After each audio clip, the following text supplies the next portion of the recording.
bien, bonjour à tous, c'est Bilal de la chaîne Football Garden qui vous parle aujourd'hui et on se retrouve pour une toute nouvelle vidéo, le troisième et dernier épisode de la série course au titre. On a parlé d'Arsenal, on a parlé de Manchester City et aujourd'hui on s'attaque à ce club-ci, évidemment Manchester United.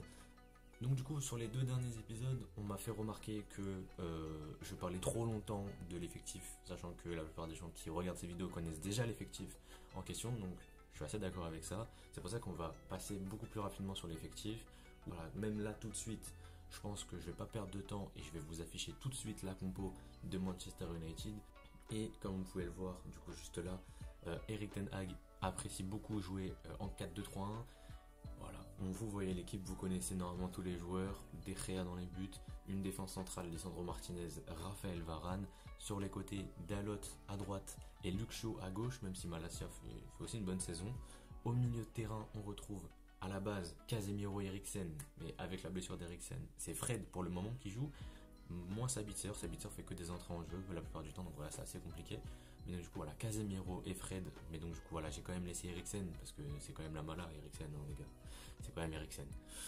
On a ensuite Bruno qui est placé assez bizarrement, des fois il est placé milieu droit, des fois il est placé milieu offensif. Pour là je l'ai mis milieu offensif pour cette fois, mais voilà, il a souvent un placement assez compliqué à comprendre sur le terrain et ça marche. Voilà. On va laisser Ten Hag faire, hein, c'est lui qui maîtrise.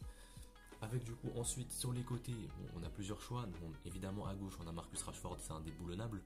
Mais ensuite à droite on a Anthony, on peut aussi avoir Jadon Sancho, Garnacho, Pellistri, voilà. Mon Rex est coupé, donc voilà, c'est assez problématique. Mais du coup on en était, je disais, je parlais de tous les ailiers droits de Manchester United, et les droits et les gauches d'ailleurs, hein, ça marche bien aussi. Mais voilà, avec Pellistri, Anthony, Sancho, etc. Et donc du coup on se retrouve qu'ils ont beaucoup d'options sur les côtés, mais beaucoup moins en pointe. Évidemment, il y avait Cristiano Ronaldo, mais il n'est plus là. Et aujourd'hui, en pointe, tu as Wout Weghorst, qui est du coup le 9 qu'ils ont recruté cet hiver, et Anthony Martial, qui est blessé 2 jours sur 3. Donc voilà, tu peux pas vraiment compter sur lui. Et c'est dommage parce que Martial est dans le top des buteurs de Manchester United cette saison, alors qu'il joue quasiment jamais. C'est pour vous dire à quel point ce joueur peut être intéressant s'il n'avait pas toutes ses blessures à répétition. Donc du coup, voilà, pour l'équipe, je pense qu'on a fait à peu près le tour. On peut parler défensivement rapidement, que l'équipe a vraiment eu un renouveau avec, on va pas se mentir, le passage d'Harry Maguire sur le banc. Pour moi, Harry Maguire n'a pas le niveau, et surtout quand tu le remplaces par Lisandro Martinez de poulet, de Lisandro Martinez en défense centrale, forcément tu glow up dans tous les cas. De toute façon, peu importe qui tu ramènes, tu glow up après Harry Maguire. Tu me ramènes moi en défense centrale, je pense que je suis meilleur qu'Harry Maguire, et c'est pas dur. Mais donc du coup voilà, on a vraiment une solidité défensive. Allié à ça, on a Marcus Rashford qui est en feu depuis la fin de la Coupe du Monde, et qui du coup enchaîne les buts, et ça permet à Manchester United d'être une des meilleures équipes, du monde actuellement, hein, sans langue de bois. Certes, ils sont sur 2 matchs d'affilée sans victoire, la défaite à Manchester United et le match nul à Southampton il y a quelques jours, enfin 2 matchs sans victoire en Premier League, parce qu'ils ont quand même gagné leur match d'Europa League, c'était face au Betis, ils ont gagné 4-1. Mais ça on va en parler juste après dans les résultats de toute façon. Et on y va tout de suite, on passe aux résultats avec dans un premier temps l'Europa League. Ils sont du coup en 8ème de finale contre le Betis Séville. Ils ont gagné 4-1 le match aller, normalement ça devrait être une formalité, ils devraient accéder au quart de finale. Et donc du coup ils ont fait quoi? Ils ont fini 2ème de leur poule quand même, ils n'ont pas fini premier, derrière la Real Sociedad. Ils ont fini à 15 points chacun, ça joue à la différence de but. Et du coup ils ont dû passer par les barrages en 16ème de finale, enfin 16ème de finale, hein, vous avez compris, ça n'existe plus, mais c'est les barrages pour accéder au 8ème quoi. Et donc du coup ils ont joué contre le Barça, très gros match, 2 partout au match aller au Camp Nou et 2-1 à Old Trafford pour Manchester United, qui sont donc qualifiés en 8ème. Ok, on passe en Carabao Cup, la Carabao Cup c'est terminé, ils l'ont gagné.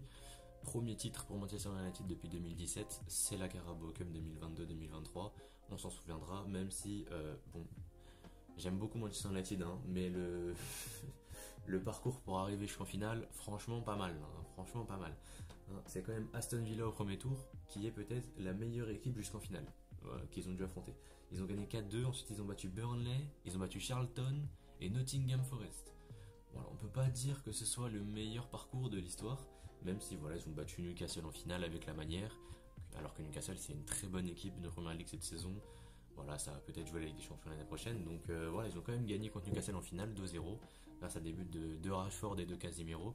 Et ils ont remporté leur premier trophée de la saison, peut-être pas leur dernier. J'espère en tout cas pour eux que ce sera pas leur dernier. Donc du coup, ils sont encore en lice en FA Cup. Oui, ils sont encore en lice. Ils ont battu Everton 3-1 pour leur premier match, du coup pour leur entrée en lice. Ils ont ensuite battu Reading. Voilà, le petit accent anglais, tu connais. 3-1 sur le même score du coup qu'Everton. Et ensuite, ils ont battu West Ham au dernier match. Ils ont gagné 3-1, encore une fois, décidément. Alors qu'ils étaient menés 1-0, ils ont réussi à remonter. Et ok, donc du coup, je suis parti voir. Et du coup, le prochain tour de Manchester United, c'est contre Fulham. Voilà, Fulham. Pour le compte des quarts de finale de la FA Cup. Donc du coup, voilà, ils seront encore en lice pour aller gagner la FA Cup. Il y a quand même Manchester City encore en lice, il faut faire attention. Et je crois que c'est tout, il n'y a que eux. Hein. Après, c'est des équipes qui sont... Il y a Brighton. Il y a Brighton qui peut être compliqué à jouer, mais sinon, voilà, ça reste des équipes de zone 2, on va dire, voire zone 3 pour certains. Ensuite, la Première Ligue, ils sont actuellement 3e de Première Ligue et ils ont du coup 50 points en 26 matchs. Et donc du coup, ouais, depuis la Coupe du Monde, à l'heure où j'écrivais ça, c'était l'équipe qui avait pris le plus de points en PL. Aujourd'hui, je sais pas trop si c'est toujours le cas, parce qu'ils ont quand même lâché 4 points, non 5 points même. Ils ont lâché 5 points sur les 2 derniers matchs. Donc voilà, c'est à voir. Mais en tout cas, à l'époque, c'était l'équipe qui avait pris le plus de points en PL depuis la Coupe du Monde. En 10 matchs, ils avaient pris 23 points. Donc voilà, c'est quand même pas mal du tout. Et donc du coup, bah, on a vu et on voit encore hein, qu'en jouant sur tous les tableaux, bah, Erik Ten Hag a vraiment montré à quel point cette équipe pouvait extrêmement bien fonctionner. Et en ce moment, elle fonctionne très bien, même si, voilà, faut pas regarder la dynamique des 2 derniers matchs de PL où concrètement ils se font avoir par un Liverpool qui est pourtant apathique toute la saison et qui contre eux font le match de l'année, je sais pas pourquoi. Et voilà, il y a eu aussi ce match nul à Southampton, j'ai pas pu regarder le match. J'ai même pas regardé la rediff du match non plus pour vous dire. Mais voilà, j'ai vu le carton rouge de Casemiro qui me semble un petit peu sévère. Mais donc du coup, ça tue un peu le match. Malheureusement, je pense qu'on peut aussi, à Manchester United, regretter certains matchs. Comme Manchester City, j'en avais parlé à un moment dans ma vidéo, en disant qu'ils avaient fait pas mal de matchs nuls et de défaites un petit peu inutiles. Bah, Manchester United, c'est pareil. Déjà, ils payent leur début de saison catastrophique, où pour rappel, ils font 2 défaites sur les 2 premiers matchs. Ils perdent 2-1 contre Brighton et 4-0 contre Brentford. Et donc du coup, ils sont, après 2 journées de championnat, derniers de Première Ligue. Et bah, ça leur coûte 6 points actuellement au classement qu'ils auraient pu avoir. Ils auraient pu avoir 6 points de plus. Actuellement, ça leur ferait 56 points. 56 points, ils seraient quand même loin d'Arsenal. Mais ils resteraient quand même, voilà, ils resteraient aux aguets, toujours dans la course au titre. Mais donc du coup, je pense qu'actuellement, voilà, pour moi, ils sont plus dans la course au titre. On en reparlera dans mon prono. Mais pour moi, ils sont plus trop dans la course au titre actuellement. C'est essentiellement dû au fait que ils ont quand même raté leur début de saison malheureusement. Alors que Arsenal et Manchester City ne l'ont pas raté leur début de saison. On va rapidement passer au stade avancé. On a du coup le meilleur buteur de Manchester United, c'est Rashford. Et évidemment, Rashford, quel joueur. Quel joueur Rashford quand même. Je pense que les gens ne se rendent pas compte. Mais c'est vraiment, je pense, un joueur qui a pris, qui était dans une dimension, qui ensuite est revenu à un niveau moyen, puis qui est même encore descendu un cran en dessous, au rang de, pour moi, de mauvais joueur. À un moment, il était mauvais, faut être honnête. Et cette saison, il va beaucoup mieux. Et depuis la Coupe du Monde, il est excellent. Et ça, c'est le cas de le dire. Ok, du coup, je vous fais cette petite voix off juste pour vous dire très rapidement qu'en fait, à l'heure où j'ai tourné cette vidéo, les stats n'étaient pas encore à jour. C'est pour ça que je vais dire certains chiffres qui ne sont plus actualisés. Par exemple, comme vous allez le voir, j'ai parlé de Bruno en disant qu'il avait mis 7 buts, alors qu'en réalité, à l'heure actuelle, il en a 10. Et ce sera pareil pour Rashford, Casemiro, etc. Donc, du coup, voilà, je vous prie de m'excuser pour ça et je vous laisse avec la vidéo. Et donc, du coup, on a Rashford, qui est du coup meilleur buteur, avec 25 buts. Ensuite, on a Anthony, qui a mis 9 buts. Bruno, 7 et Martial, 6. Je sais pas s'il y en a d'autres. Ça se trouve, j'en ai oublié un qui est passé devant Martial entre temps. Mais je crois pas. Au pire, je vous le noterai là. S'il y a un joueur qui est passé devant en termes de buts. Et au niveau des passeurs, c'est Bruno, le meilleur passeur, avec 10 passes D. Eriksen est à 9. Rashford aussi. Et Casemiro est à 5. Et il faut savoir un truc, c'est que Eriksen est à 9 alors qu'il est blessé depuis maintenant 2 mois. Hein. Donc c'est pour vous dire à quel point ce joueur était important. Et au niveau des contributeurs, on a du coup Rashford à 34, 25 buts et 9 passes D. Bruno est à 17, donc du coup, si je compte bien, 7 buts et 10 passes D. Eriksen est à 11, 2 buts et 9 passes D. Et Casemiro est à 10, 5 buts et 5 passes D. On passe ensuite à mon prono. Mon prono qui est bien, voilà, on va être honnête, pour moi, Manchester United ne va pas gagner la Première Ligue. Tout simplement parce que, comme je l'ai dit tout à l'heure, ils ont perdu beaucoup de points. Ils ont perdu beaucoup de points dans la course au titre. Je te parle de Brighton et de Brentford, hein, mais même les gros matchs qu'ils ont dû jouer contre City, ils ont perdu 6-3 contre City. Bon, concrètement, 6-3 c'est un petit peu sauvé par le doublé de Martial en fin de match, mais concrètement, ils étaient menés 6-1. Ils perdent contre Arsenal, ils perdent 3-2. Contre Chelsea, ils sont pas loin de perdre. Ça se joue à une tête de Casemiro à la 95e, mais concrètement, ils perdent des points contre nous aussi. Voilà, ils perdent des points un petit peu partout. Ce qui leur coûte la première place, et ce qu'ils font, qui sont que 3e actuellement de Première Ligue.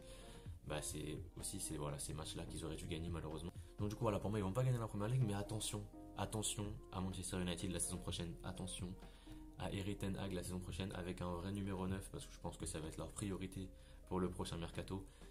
Attention à Manchester United, c'est tout ce que j'ai à dire. En tout cas, moi je vous laisse là-dessus.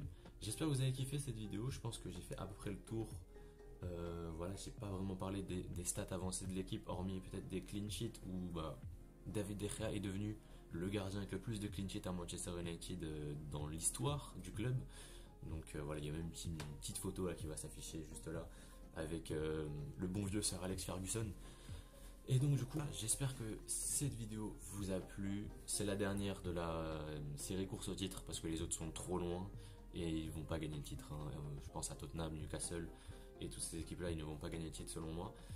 Et voilà, donc du coup, j'espère que vous avez kiffé cette petite série de vidéos.